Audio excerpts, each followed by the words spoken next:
Bordumsa live Assam north ইষ্টলৈ সকলোৱে স্বাগতম জনাইছোঁ।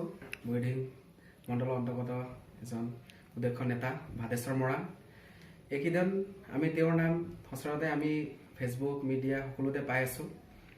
যি মৰাণ অট'নমাছ কাউন্সিল গভৰ্ণৰৰ দ্বাৰা ঘোষিত যি সদস্যৰ লিষ্ট ওলাইছে ইতিমধ্যে, তাত তেওঁৰ নামটো অলপ জাগৰ খাই পৰিছে।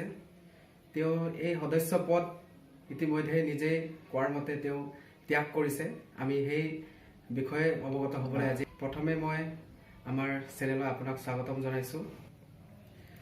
আমাৰ প্ৰথম প্ৰশ্ন এইটোৱে যে ইমান দিনৰ যি মৰাণ জনজাতি, তেওঁলোকৰ সংগ্ৰামৰ ফলত অসম চৰকাৰে শেহতীয়াভাৱে 15 ফেব্ৰুৱাৰীৰ দিনা মৰাণ অট'নমাছ কাউন্সিল ঘোষণা কৰি তাত বিভিন্ন সদস্যসকলৰ লগতে আপোনাৰ নামো অন্তৰ্ভুক্ত কৰিছিল।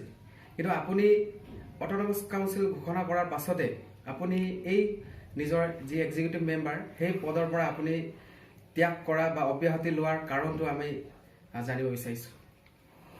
ধন্যবাদ। মই প্ৰথমতে আপোনালোকক সকলোকে ধন্যবাদ জনাই এই কথাও কওঁ যে আজি মৰাণ স্বায়ত্ত শাসন পৰিষদ অসম চৰকাৰে ঘোষণা কৰিছে। আমি চৰকাৰখনক ধন্যবাদ জনাইছোঁ। এইটো মৰাণ জনগোষ্ঠীৰ কেওটা দল সংগঠনৰ আৰু বিভিন্ন জাতি আমাৰ জনগোষ্ঠীৰ সকলোৰে সহমত বা সমৰ্থন আছে খিলঞ্জীয়া ভূমিপুত্ৰ মৰাণ জনগোষ্ঠীৰ প্ৰতি। তাৰ ফলশ্ৰুতিত চৰকাৰে এই কথাটো নৈতিক দায়িত্ব স্বীকাৰ কৰি মৰাণ অট'নমাছ কাউন্সিলখন দিছে। গতিকে আমি সেইসকল পুৰোধা ব্যক্তি যিসকল আজি পৃথিৱীত নাই বা আজি সংগ্ৰামৰ লগত জড়িত বহু আজি জীৱিত অৱস্থাত আছে, সকলোকে আমি মই মোৰ অন্তৰে মই সকলোকে সোৱণ কৰিছোঁ বা সকলোকে ধন্যবাদো জনাইছোঁ আৰু চৰকাৰকো ধন্যবাদ জনাইছোঁ। আৰু আপুনি যিটো কথা কৈছে যে মৰাণ স্বায়ত্ত শাসন পৰিষদৰ মোক সদস্য দিয়া হৈছে আৰু এই পদটো মই ইতিমধ্যে মই গ্ৰহণ নকৰোঁ বুলি মই কথাটো মই ৰাজহুৱাভাৱে ঘোষণা কৰিছোঁ। ইমান দিনৰ সংগ্ৰাম, অসমৰ আদিম ভূমিপুত্ৰ মৰাণ জনগোষ্ঠী, লগতে মাৰ্ঘেৰিটা বিধানসভা সমষ্টিৰ অন্তৰ্গত বৰডুমচা, ইয়াৰ আপুনি এজন সুদক্ষ ব্যক্তি, লগতে ছাত্ৰ সংগঠনৰ লগত বিভিন্ন দিনৰ পৰা জড়িত ব্যক্তি। কিন্তু এই মাৰ্ঘেৰিটা সমষ্টিৰ অন্তৰ্গত এজনকো এক্সিকিউটিভ কাউন্সিলৰ পষ্টটো নিদিয়াৰ বাবে ইয়াৰ অন্তৰালত থকাৰ কিছু কাৰণ আছে নেকি? আপুনি কি ক'ব বিচাৰিব? চাওক, মৰাণ অট'নমাছ কাউন্সিলখন ঘোষণা হোৱাৰ পিছত প্ৰথমবাৰৰ বাবে এইটো ৰাজনৈতিক পৃষ্ঠপোষক কৰি অট'নমাছ কাউন্সিলৰ সদস্যসকলক নিয়োগ কৰা হৈছে আৰু এইটো যিসকলে নেতৃত্ব লৈ অট'নমাছ কাউন্সিলৰ সদস্যসকলৰ বিভিন্ন দায়িত্বত নিয়োজিত কৰিলে। গতিকে মই তেওঁলোকৰ ৰাজনৈতিক ভুল আৰু এটা ঐতিহাসিক ভুল বুলি মই ক'ব বিচাৰোঁ। কাৰণ মাৰ্ঘেৰিটা সমষ্টি হ'ল তিনিচুকীয়া জিলাৰ কেওটা বিধানসভা সমষ্টিৰ ভিতৰত মৰাণ অধ্যুষিত আৰু মৰাণৰ জনসংখ্যাৰে মৰাণ জনগোষ্ঠী ইয়াত অধিক সংখ্যক বসবাস কৰে অন্য বিধানসভাতকৈ এই মাৰ্ঘেৰিটা সমষ্টিত।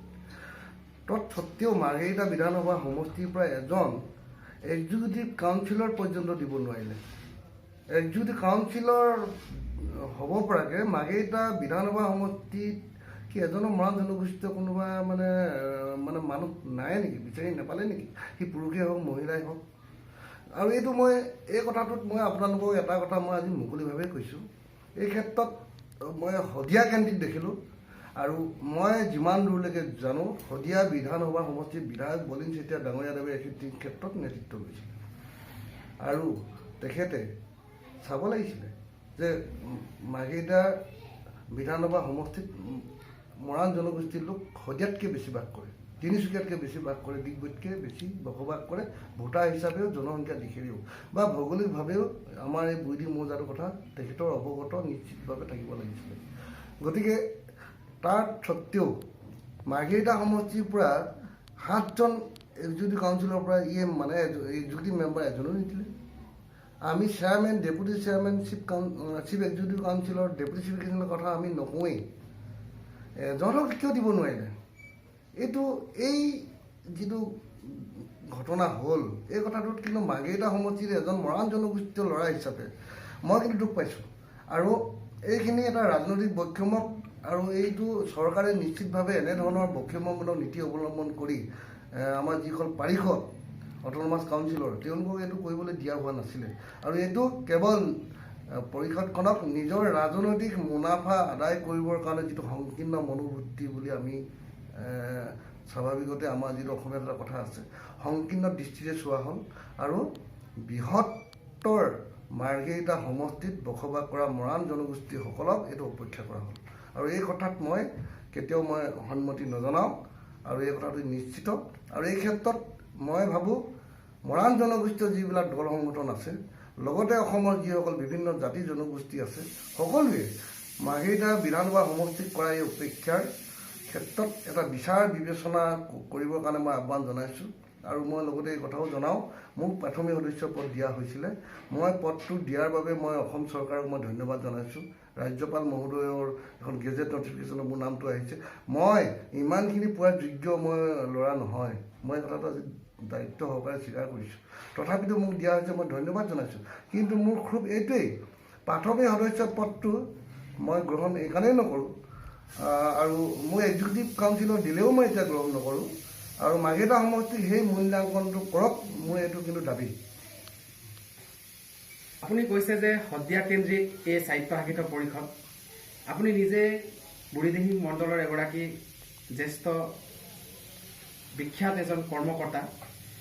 আপোনালোকৰ বৰ্তমান চৰকাৰো আছে, গতিকে এই চৰকাৰ থকাৰ পাছতো মাৰ্ঘেৰিটা বিধানসভা সমষ্টিৰ অন্তৰ্গত বিধায়ক ভাস্কৰ শৰ্মাও বিজেপি দলৰ।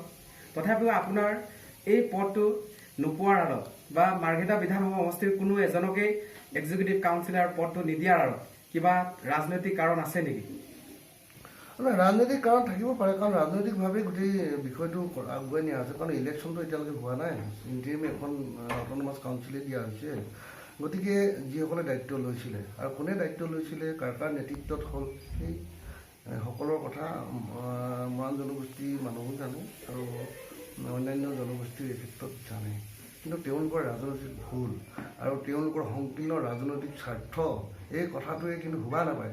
আৰু তেওঁলোকৰ যিটো ৰাজনৈতিক অদূৰদৰ্শিতা এইটো তেওঁলোকে প্ৰতিমান কৰিলে।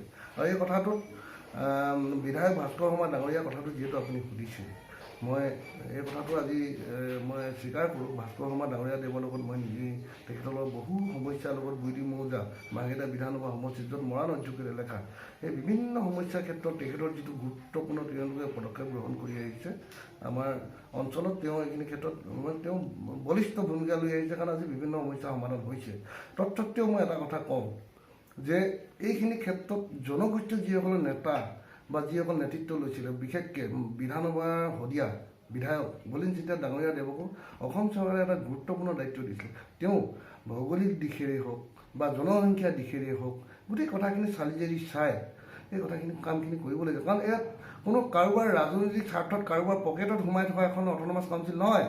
এই অট'নমাছ কাউন্সিলখন কাৰোবাৰ ব্যক্তিগত স্বাৰ্থৰ কাৰণে আজি যিসকল আজি পুৰুধা ব্যক্তি, মহান ব্যক্তিয়ে নিজৰ জীৱন বলিদান দিলে, সংগ্ৰাম কৰিলে, অত বছৰ তেওঁলোকৰ আত্মাই শান্তি নাপাব কাৰোবাৰ ৰাজনৈতিক স্বাৰ্থ নিজৰ পকেটত সোমাই যায় এই কমিটিখন।